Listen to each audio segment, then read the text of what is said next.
Les gens se sont aperçus qu'il était plus facile d'aller dans le nord que dans le sud. La partie la plus captive de la population martiniquaise habite entre Didier et la colline. Nous sommes à 20 minutes de la colline. Le nord garde une authenticité qu'on ne retrouve ni dans le sud ni dans le centre. Historiquement, les plus beaux faits d'histoire se passent dans le nord. Depuis à peu près 10 ans, de plus en plus d'entreprises se développent dans le nord, notamment en restauration. Les produits touristiques évoluent. La ville de Saint-Pierre vient de se doter d'un nouveau musée flambant neuf signé Bernard Ayotte. On voit bien que le nord aujourd'hui est l'endroit où on va faire le plus de plus-value économique comparé à ce qu'on fait aujourd'hui sur les territoires ou du sud ou de la CACEM.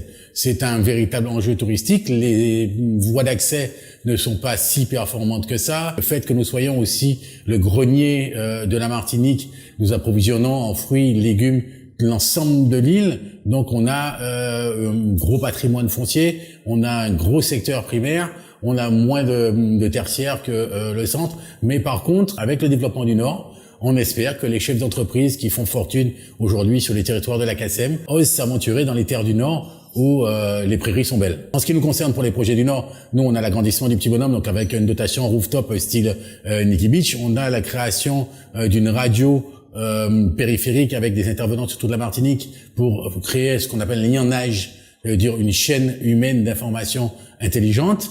On a bien sûr le Point Noir et la verrue qui est le Marouba pour en faire un site dédié, fonctionnel et rentable.